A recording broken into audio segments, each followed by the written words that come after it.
Welcome, Strategy Simplified listeners. With a personal interest and focus in the space of digital transformation, I've been looking forward to today's conversation for some time.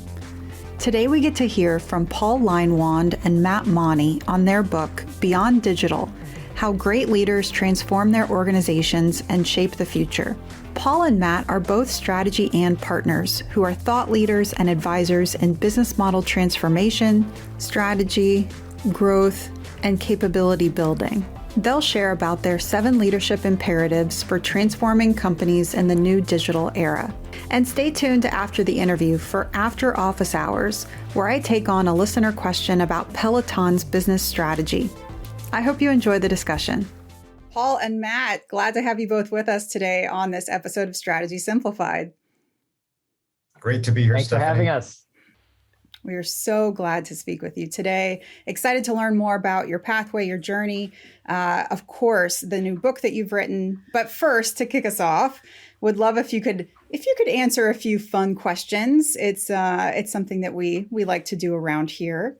I'm going to pass it to Paul first. Paul, if you could think back, what is one piece of advice that you would give your 25-year-old self?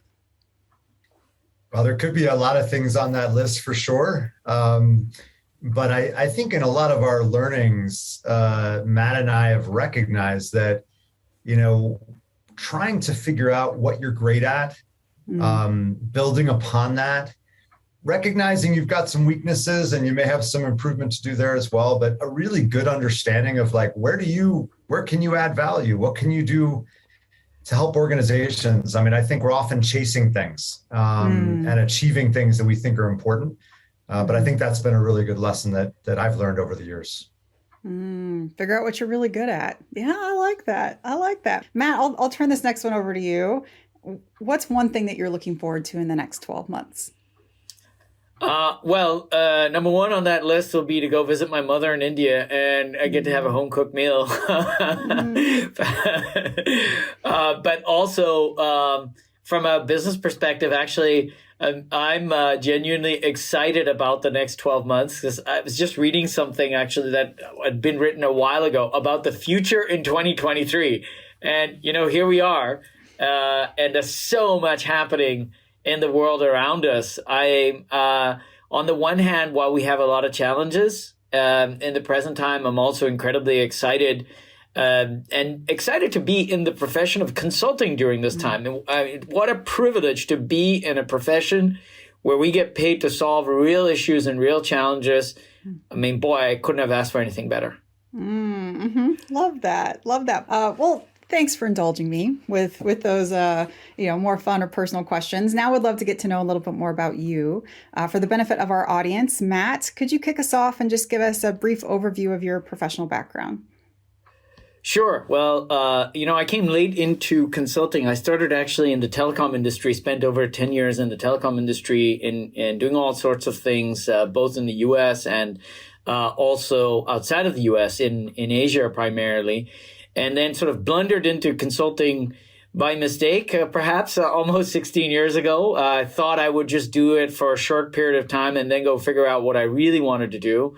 And then discovered my true passion in solving important problems, serving clients, working with teams. And that's what I've been up to for the last 16 years, working with companies across all organizations all over the world, and really helping them deal with the issue of business model transformation.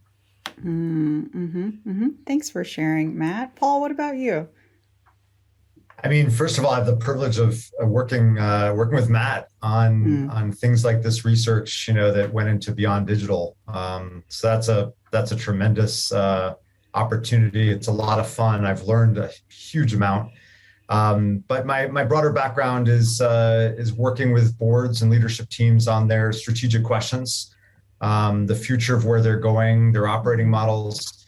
And I also am an adjunct professor at Northwestern's Kellogg School. So I've been teaching co-teaching a class on strategy there for many years. A really fantastic experience.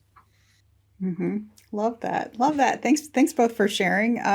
So you talked a little bit about your passion for the work that you're doing now and in consulting, but what about What about for PwC? Why strategy and? Look, the first thing you should know is I never wanted to be a consultant, and I hated consultants, literally hated consultants. I hated the fact that they would show up and research something on Google and try to tell me how to run my business. And but then, the reason that I chose strategy and is because what I found from the very beginning is that the DNA of the firm was about helping our clients achieve results.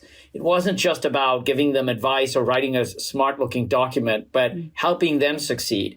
Even everything from the competency model to how you were assessed was about, well, did you actually help your clients succeed? It's not about how many fees you generated for the firm or how much billable work you sold, but have you actually made a real difference and a contribution to the teams that you work with, the people you work with, the clients you work with?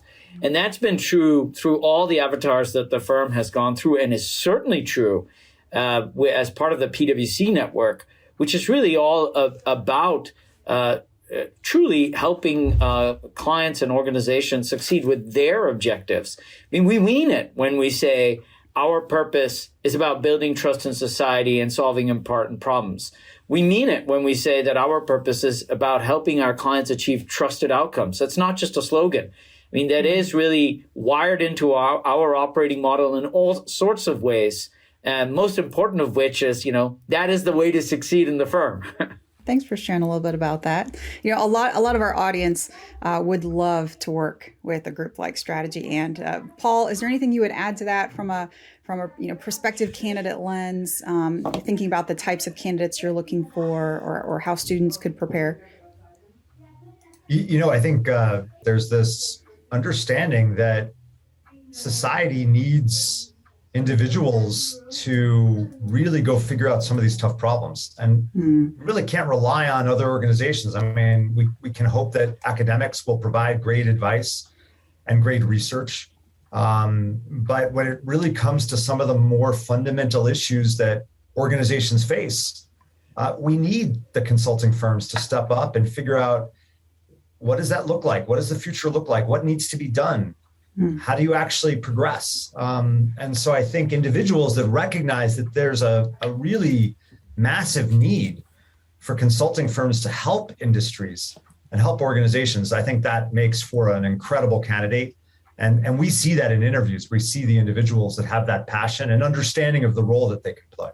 Mm-hmm.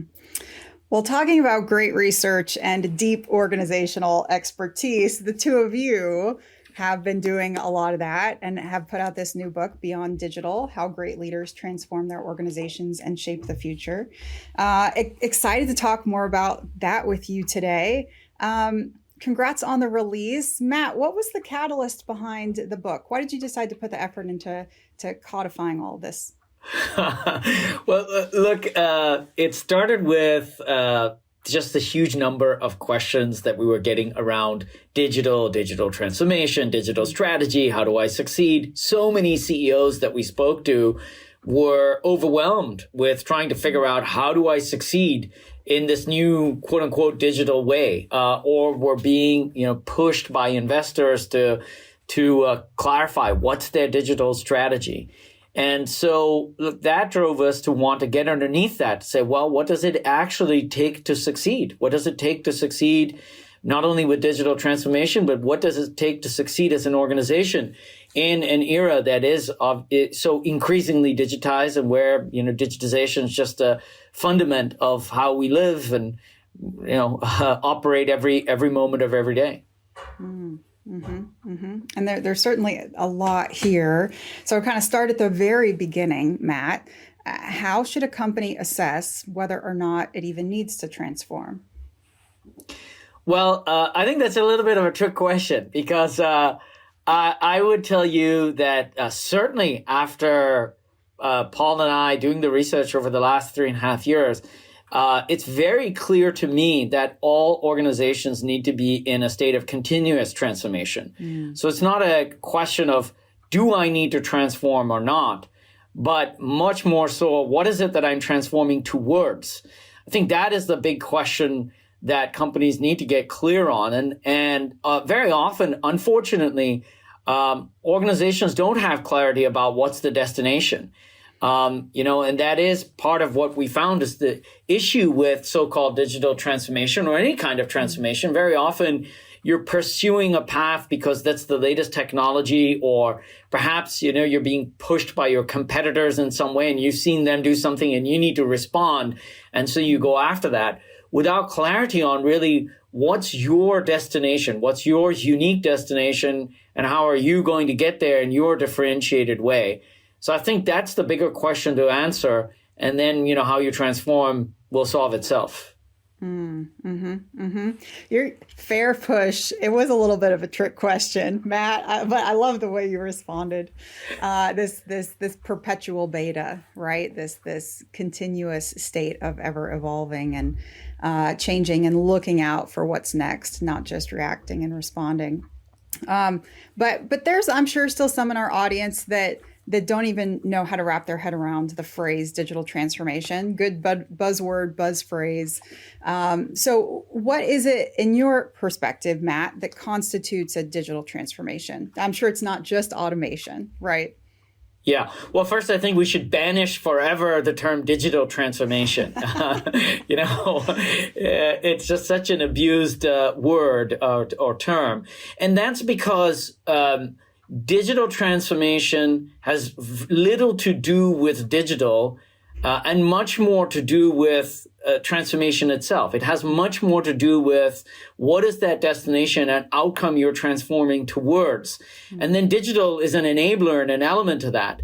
But so are many other things, right? It's not just digital. I mean, if you just look at, for example, ESG, which is or the drive towards net zero, which is an absolutely essential commitment for any organization on the planet today, that's another driver of transformation. And, dare I say it, I'm sure there's some consultants out there talking about net zero transformation, which is another sort of misnomer.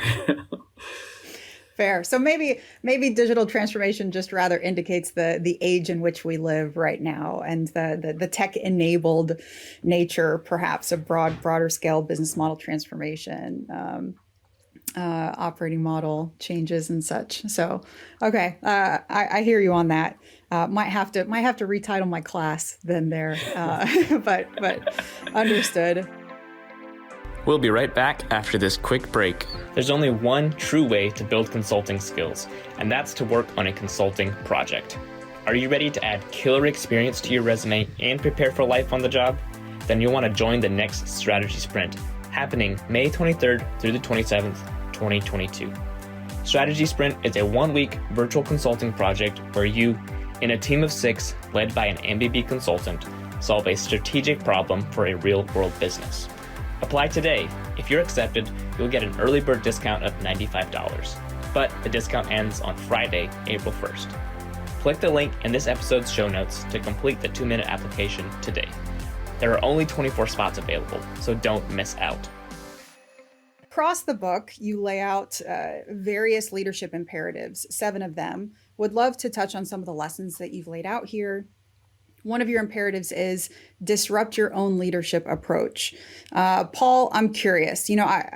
We know that successful transformations, they're all-encompassing efforts. They require clear-eyed focus, direction, and strong leadership. From your perspective, who within an organization really needs to spearhead and own a business transformation? Yeah, great question. And I mean, these types of transformations that we're talking about are not going to happen if the CEO, the board, and the leadership team of the organization, right, don't see themselves essentially as driving the change towards the future. And this is a big opportunity. And the reason why we talk so much about leadership in this book, both at the individual level, there's lots of leaders, not just the CEO, but also these leadership teams, is because they are essentially the system by which transformation happens.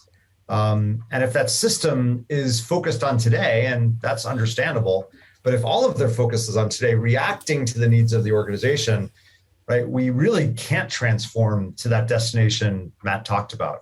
And so there are massive opportunities for leaders themselves to look at, how am I bringing my best every day to the job? Or do I have the right skills and experience to actually even think about what the transformation is going to be? Can I lead by example in terms of things like being a tech savvy humanist, which is one of the paradoxes we talk about in the book, right? Understanding technology, but understanding how human beings are going to interact with it, both my consumers and customers, but also my employees. So the job of a leader and a leadership team have become very difficult. It's not enough just to kind of manage today. It's not enough to look at the future. You got to do both. And so the book provides a lot of guidance around how these 12 organizations that we researched did just that, both at the leadership team level and the individuals that were running those organizations. Mm-hmm. Can I do a quick pile-on there? Mm-hmm. So, I think the other thing too is that to succeed as an organization today, we need leaders who recognize that they can't operate with a model that they as leaders are the font of all knowledge and they have all the answers, and the organization needs to only follow the tone at the top, as we used to call it. But also that indeed they actually do need to invert how they lead by empowering and enabling others to lead, because they will need their people who are on the front lines interacting with customers, with partners, with suppliers to make moment-to-moment choices that really fuel and drive their business. And especially if they're interested in building an organization that has life, that fulfills a purpose, they will need to shift and lead in that way, as opposed to issuing every employee a manual and saying, follow exactly what's written in here. Man, that makes me think of another thing that you wrote in the book around the top leadership team needing shared accountability and collaboration to lead through the transformation. So, Matt, in reality, what does that look like? What does that require? Well, a few things. I think, first of all, it's as Paul said, you do need to look around and see whether you have the right roles even in your leadership structure. And I don't mean just the senior-most leadership. I mean also all through the organization. Do you actually have the right the right roles, the right skills for what you need in that leadership team? And a big part of that has to come from the recognition around the knowledge that your existing team has, perhaps the skills that you have, the places where you may need to bring in other perspective, points of view, skills, etc., into the team. And then I think a big part of it is also being deliberate about your leadership behaviors and how you work together and how you really collaborate. Because if you expect your organization to collaborate, not just internally with people within the four walls of your organization, but you're expecting them now to collaborate with customers, with your ecosystem partners, then you as a leadership team also have to work in a much more collaborative model. You have to break out of the old model where leaders were competing against each other for the top job to actually caring about each other's success and figuring out, look, how do I actually work together to achieve a joint success as opposed to just my individual performance? And the companies that we spoke to, the leaders who we spoke to, showed us that there is a way to do that. It's not just theory. There are very practical ways in which they apply these imperatives, including, committing to specific behaviors that they implement at the end of every meeting. One of the great stories that came out of our research was at Microsoft, where at the end of every meeting, they would ask the question of, well, hey, did we operate out of a growth mindset or not, right? And that might seem like a little bit of a silly thing, but that one specific change that they brought in an action led to really a shift in their behaviors around, hey, how are we approaching problems? Are we, just sort of complaining about everything and add reaction to what's happening in the world? Or are we looking at, hey, how do we shape the future and how do we actually tackle and transform what we need to transform so that we shape our own destiny as opposed to having it being dictated to us? I think there's a recognition here that that all leaders and really everybody in an organization needs to make, which is that the problems of today require incredible levels of collaboration in an organization. It's just not going to happen in today's structure. So if you come to the meeting with a mindset of, I'm going to get to this meeting, I'm going to represent my area, I hope I can kind of come out unscathed, that is going to be a recipe for maybe protection, but it's not a recipe for growth. It's not a recipe for achieving some of these incredible outcomes. And so leadership teams actually need to really work on solving challenges, right? Not just kind of, provide their input. And I think that CEOs and the leaders that get their leadership teams working on issues, working on capabilities, building some of these incredible cross-functional outcomes that we talk about in the book. Like when you get that understanding, people kind of drop down okay, I'm kind of here for my own area, and they understand that there's something bigger that needs to get done. Mm-hmm. That referencing that Carol Dweck's work, right? Fixed mindset versus growth mindset, that kind of positioning and the way that you think about growth and development. And but not only that, I heard you both reference the potential changes required and necessary in terms of organizational structure and in terms of the way that you think about constructing, managing, and measuring teams. You speak to, moving from the traditional functional organization to outcome-oriented teams, including things like, for example, innovation and customer experience are two that you referenced in the book. Wondering, Paul, if you could talk a little bit more about what that looks like and why you think that shift is necessary. Well, the functional model has served us really, really well, right? It's probably 100 years old. It was all based on this idea that there were different skills and we had to develop those skills. And then in those skills, we could get work done, right? The finance team would do its work and HR would do its work, marketing. Today's environment is different, right? These capabilities, the things that actually drive advantage are hardly ever sitting in just one function. The example you talk about, innovation, right? Doing innovation really well. Yes, probably there's some R&D and maybe some engineering, but there's great marketing, there's great insights, there's great finance, there's great selling understanding. And therefore, at some point, companies that wanted to be great at innovation said, we're not going to just have an R&D team. We're going to assemble experts from wherever they come from, and we're going to have them work together all the time, not in cross-functional teams when it's a second priority. It's not clear where the budget's coming from and who's providing leadership. And this idea of outcome-oriented teams has been really prevalent in the 12 companies we looked at, way beyond innovation, and really looking at a new operating model where we first understand, here are the things we have to be great at. Let's organize around that. And yes, we'll have functions, but they'll probably take on a secondary role in many areas. We'll be right back after this quick break. Have you ever heard a new digital trend and thought to yourself, okay, does this really matter? Asking the right questions helps you cut through the noise and get down to what matters most. I'm Jim Hertzfeld, host of the What If, So What podcast, where we discover what's possible with digital and figure out how to make it real by asking what if, so what, and most importantly, now what? Subscribe and listen, and together we can turn big ideas into tangible actions so you can get shit done.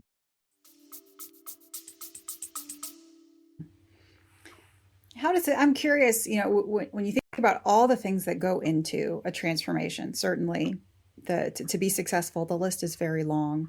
So you've already talked about things like, reshaping the operating model around what really matters to the organization, the metrics that matter, defining those KPIs, organizing around them. Also the collaboration and accountability across the shared team. So with these things, many times comes personnel turnover, perhaps the need or the desire to bring in leaders at all levels of the organization from the outside. When you think about the catalyst for change in an organization and the leadership required to be able to transform and the time that takes, the energy that takes, what's your perspective on bringing folks from the outside in as a necessary need to inject some of that energy, new leadership and new perspective, versus the ability and the opportunity to transform from the core of the leadership that you have? Matt, what's your perspective on that? Well, look, first, certainly, bringing ideas, talent, diversity, perspectives from the outside can be incredibly helpful to any organization. And it doesn't need to be just because you're going through a transformation. It's something that, one ought to do as a course of doing business. And that said, I think, again, what's important is having clarity on, given the destination we're transforming towards, okay, now who do I need in order to shape that? That may not always come from from replacing people internally. It could, for example, certainly come from your own organization, especially when you start collaborating and working in these outcome-oriented teams. You start to discover, actually, hey, I may actually have all the catalyst and all the impetus I needed internally, but maybe didn't recognize it. It can also come from your partner ecosystems.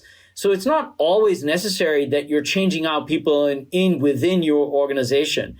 But in many of the companies that we spoke to, part of the inspiration that they got was what they were hearing from their partners that they worked with, and the insights and ideas they got from them.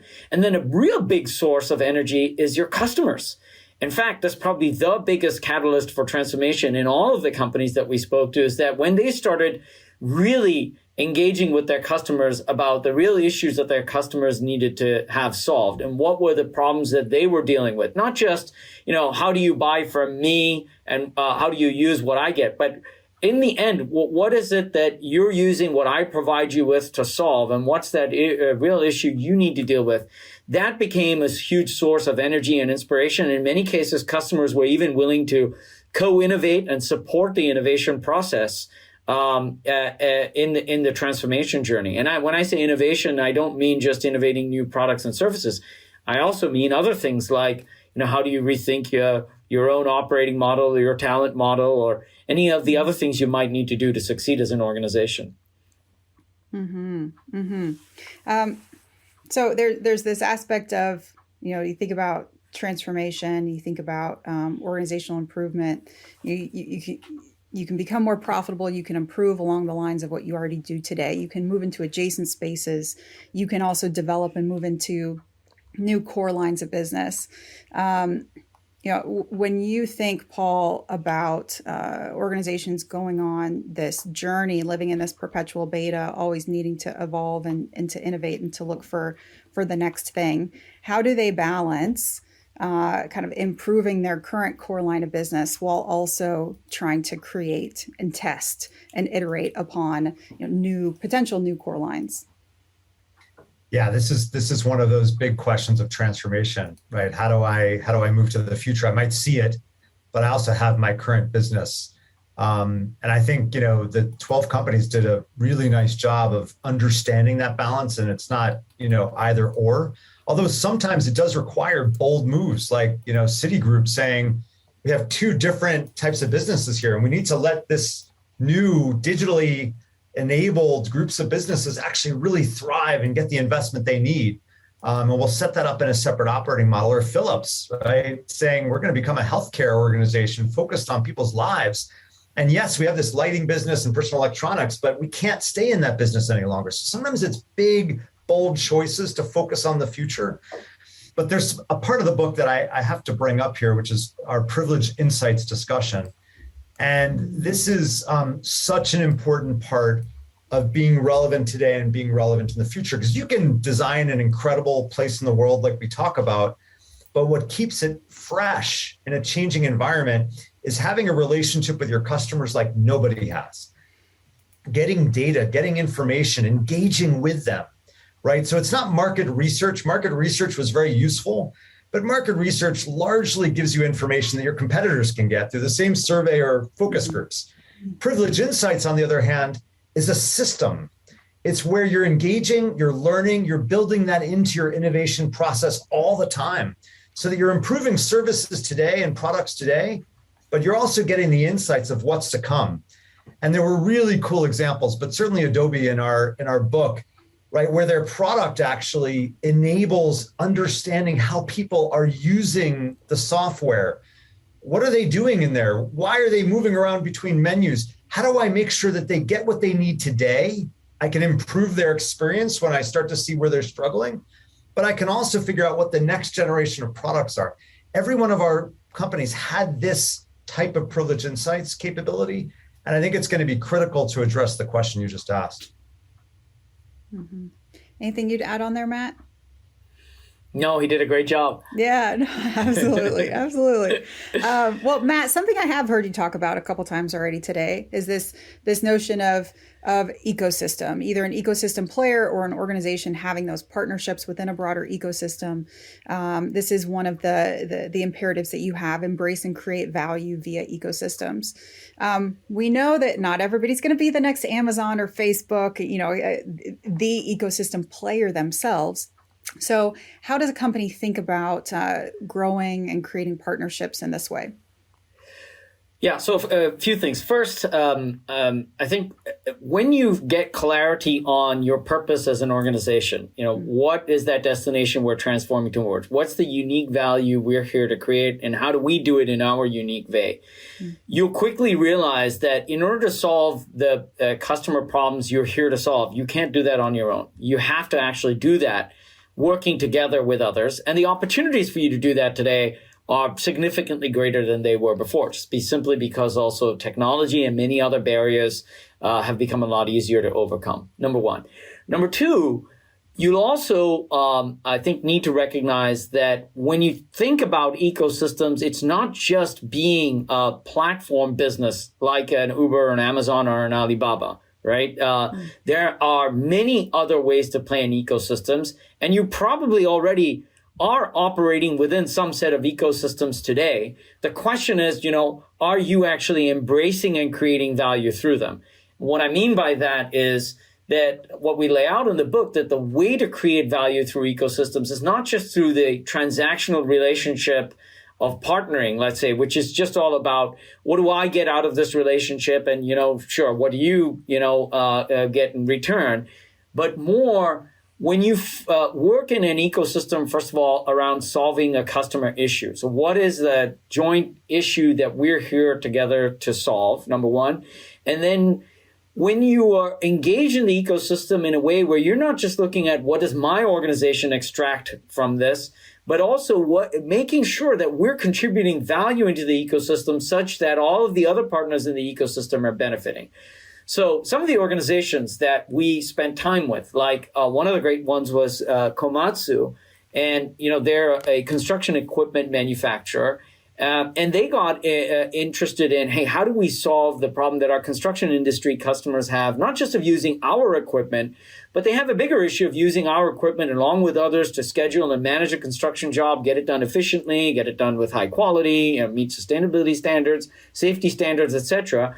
And in order to solve that problem, we've got to work with not only a lot of other players in the construction ecosystem, but even our competitors. And so they opened up their data, made it available also to their competitors so that they then could work together to solve their customers' real issues. And as part of doing that, paid attention to, hey, how do we make sure that not only our customers are benefiting from this, but everybody else who's participating in this ecosystem, to make it worthwhile for them, they have to benefit from this. A part of doing that was also saying, look, we need somebody in the executive management team who's accountable for making sure that they represent the partner ecosystem that we work with, right? And that as we're making decisions, we're making them along with understanding how and where we participate with ecosystems, make sure that they benefit from it. So these are some of the things that you have to do differently. And by doing so, you can create huge value for your customers and for yourself. And if you just think about the fact that it also really helps you optimize where you invest your energy and your money. I mean, the capabilities you need to build today can be incredibly costly to build, can be very difficult to do. So if you're going to try to do everything yourself and own everything yourself, that's very difficult to overcome, as opposed to leaning into this ecosystem way of thinking and operating. On that note of capabilities, extremely difficult and sometimes extremely costly to build and buy. We've got, Paul, if we think about the spectrum of the soft stuff to the hard stuff, the tangible assets and the people and the culture, which one's more challenging in your book? Well, that's a tough question. I think they're both challenging in different ways. I mean, if we look at the basis of advantage today, right? Why are organizations winning? right? It's really not typically from assets anymore. It was more from assets years ago. At this point, it's really the capabilities. It's what you do, not what you sell. What you sell is great. I can have a patent and a brand, but like those have to be kept up. There needs to be innovation across the spectrum. And those are the capabilities that are brought to light. The challenge with capabilities is they are expensive, and those, system costs, building incredible processes. I mean, they're not cheap. And so now you have this idea of scale, not at the company level, but deployed to individual capabilities. Therefore, I have to bring a lot of scale to be great. I've got to provide focus. I can't do many, many different things. But the people dimension of capabilities is incredibly important. I mean, these capabilities don't work without people, and we've got to motivate individuals to build these incredible capabilities rather than just deploying what they have today. And I think in the social contract that we talk about in the book, one of the big insights from these organizations is that you've got to provide purpose, not just because you need the purpose so that your customers see where you're going, but employees need to know, why are they showing up every day? What big problem are they solving? Why should they bring their energy to improve these capabilities to deliver incredible outcomes? Well, they need to understand that, and it needs to be translated to them, right? So it's not just sort of an esoteric goal, but here's what you're doing here. And that's why Matt's point about the ecosystem is so important, because there may be some things that companies are doing today where we can't provide that great explanation for people. Maybe it's better that they are part of a different system and we can buy or exchange or interact with those capabilities. But some things we're going to do ourselves, and we need people to be incredibly motivated to take that journey. So this setting that kind of true north, having this purpose and vision, and for companies who have not yet started living in this perpetual beta, there can be a jolt to the broader system when moving into this new way of being and reimagining, and along with that, it can feel for the average employee that they can feel perhaps concerned that things are changing. There's this aspect of, well, how do we empower and engage our employees as we move into this new way of working and this new pathway as an organization? Matt, what's your perspective on kind of how an organization can continue to drive its workforce, empower and engage them, especially when you're in the beginning or middle of a transformation and the overall impact isn't clearly in view? Yeah, so look, that's why we write about the importance of reinventing the social contract with your people, and a key part of that is engaging them and involving them in also shaping the transformation. So it's not just the job of the leader to come up with all the answers and say, okay, I've defined the transformation, I'm going to tell you what to do. But very often, in fact, I think in all of the companies and leadership teams that we spoke to, they engage their people on the front lines of their organization in the process. In some cases, like for example, with Philips, how you achieve healthcare outcomes was not entirely clear, but they knew that by working together and involving people not only from within their organization, but their partners, their customers, and bringing them into the process, that they could then start to shape and develop that together. And when you engage people in the problem solving in itself, right, and they're connected to your organization's purpose, I mean, that in itself can release enormous amounts of positive energy to really accelerate the direction you're moving towards. So I think that's one, key thing to tackle, that it's not just a nice thing to do to engage your employees. It's actually an imperative to power and accelerate your transformation and create value as an organization. The other thing that I would say is important for leaders to recognize is that it's the job of leaders to both perform and transform, which means, yes, you do have to manage the organization as you have it today, and it's your job to make sure that you deliver short-term results or quarterly earnings or whatever it is that you're focused on. And you're also accountable for shaping the future and giving the organization life. You can't just rest on your laurels and say, well, hey, I'm going to retire in a year and it'll be somebody else's job to worry about this. So, I'm not going to do anything about it. Your fundamental reason for being a leader is part of your job includes shaping the future, creating that pathway so that there is a life and a value beyond just you as an individual. So, Matt, you've talked about a lot of things, and obviously Paul as well. You've talked about getting to know the customer better. You've talked about engaging and problem solving across the various levels of the organization. You've talked about needing to reshape the operating model, and that may require organizational structure changes, leadership changes. You've talked about trying to figure out what a company's really good at and kind of their value proposition space in the world.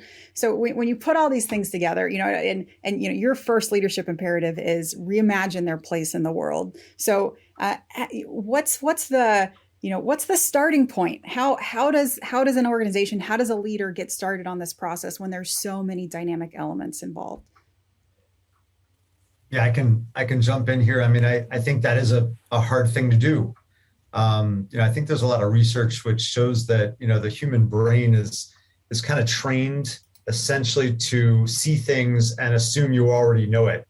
And I think that's true about big strategic challenges, which is, leaders often probably feel like, look, we're doing a lot of great stuff. We've got a lot of great experiments, sometimes stepping back and recognizing there's probably a bigger decision and a bigger path. And how do I orient my team and go figure this out? I think that's hard. I think that's very, very difficult, especially when you may not be differentiated today. Most organizations, if they really look at what they're doing, they're providing a service, they're selling products, but they may not be unique. And that's a hard recognition. But once you're there, you can start to say, what do I do about it? And I think there's lots of places to start. You have already great privileged insights with your customers. They're probably sharing lots with you. You can probably see the bigger problems that they experience. There's probably lots of ESG enabled opportunities that right now you're seeing as like, I got to be compliant, I got to make progress. But what if you embrace those ESG opportunities to define who you are? And we're seeing more and more organizations get there. So I think there's plenty of impetus for what a reimagined place in the world can be. I think this is courage, and it's conviction, and it's creativity, and it's bringing that leadership team together, like Matt talked about, to actually say, who are we going to be? What is the unique place in the world that we want to occupy? And I think if we have those conversations, we're going to see incredible things as a result. Mm-hmm. When do you normally come alongside your clients to help partner with them in this journey? Look, it can start at all levels. Sometimes it starts at the very foundational question of, hey, as you said earlier, we're looking ahead into the future, and we're looking at what should our reimagined place in the world be, and how do we approach this? Very often it's organizations that have started the journey in some way. They've got some set of digital initiatives and sustainability initiatives and whatever other initiative, along the way. But all of a sudden, then there's the question of, okay, well, how do these things actually hew together? What are we shaping towards? Have we thought about everything that we need to? So it can happen at any point in the journey. And I think that's actually great, because it's not that organizations today are standing still. I would say, certainly in my experience, most organizations are doing something about shaping the future. Question is, of course, do they have, again, clarity about what's the destination that they're trying to get to, and have they put it together as we've laid out, with these 7 imperatives, which, by the way, we're not arguing that, these 7 things are definitively it, but they certainly are a great starting place. And with the examples of the organizations that we spent time with, they certainly show us that it can be done if you take these 7 imperatives on the way we've laid them out. Mm-hmm.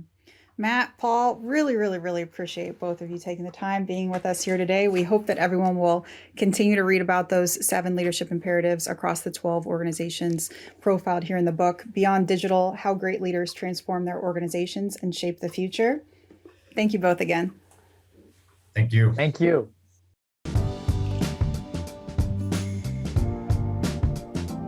Welcome to After Office Hours, the part of the show where we answer your listener questions. If you'd like your question answered in a future show, make sure to send it in to podcast@managementconsulted.com. In today's After Office Hours, we have a question from a listener, Heidi, in the Bay Area. Heidi's a senior project manager at Amazon. Heidi says, I just found your podcast and really like the content. Well, thank you, Heidi. We appreciate that. She goes on to say, Peloton has been a super hot topic. I want to hear your thoughts on whether its own product, biking, limits its total addressable market. And is this the best Peloton can do regarding revenue?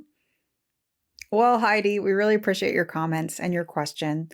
Let's take your question in two parts. So, is this limiting their total addressable market? Absolutely. Absolutely it is.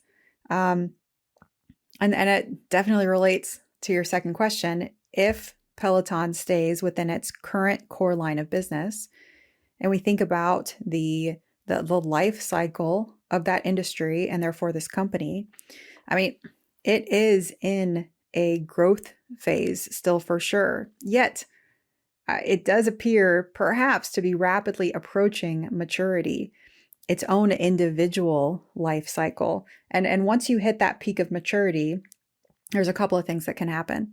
Naturally speaking, what will happen is it will fall into decline over time. Revenues will peak and then they will drop, as that industry matures. But decline is not the only option. Renewal is possible. Now, to get there, that's where we get into all of the conversation that we were having today with Matt and Paul. If I was working with Peloton personally, I would first go in and establish the need to transform, the need to continuously evolve and innovate. And then you would go through the process of really identifying the transformation objective and identifying whether or not the capabilities exist to succeed, and creating a people-centered culture and creating that internal innovation engine that is properly invested in and properly measured, outcome-oriented, and an evaluation of the broader business model, operating model, with the need, of course, as we were talking about again today, to perform while also adapting, innovating, and evolving. And so to do all those things, extremely difficult. But is that what Peloton needs to do, and companies like it, to continue to grow? Yes, absolutely it is. Because there will be a cap based on what they offer today. And it's not just enough to move into adjacent services, to move from bikes to treadmills, for example. But a company has to really, in the language of Matt and Paul, find its unique value proposition. And I would say invest appropriately, both financially and culturally, in creating an internal innovation engine through which you not only move into adjacent spaces, but also test, pilot, and refine opportunities for Peloton to move into completely new lines of business, to actually build a new core line of business while also performing and perfecting within their current lines of business. Again, Heidi, really appreciate the question. And for all our listeners out there, if you would like your question addressed on the podcast, please send it to us, podcast@managementconsulted.com. Make sure to include your name, location, where you're at in life, and your question. Even better yet, we would love a voice memo from you. So open up the voice recorder app on your phone, record yourself asking the question, and we'd love to get that in a future episode. Thanks for joining us today.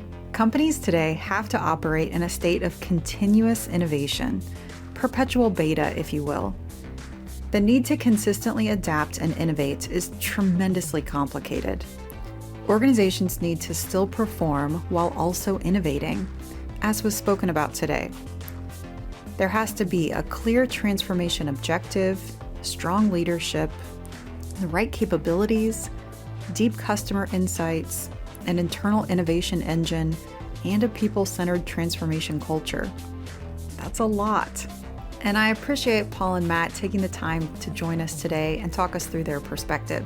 And if you're interested in working for a firm like Strategy & do check out our information and offerings at managementconsulted.com. where you'll find info and resources to help you understand the consulting interview process, get the interview, and crush the case. We'll see you next time.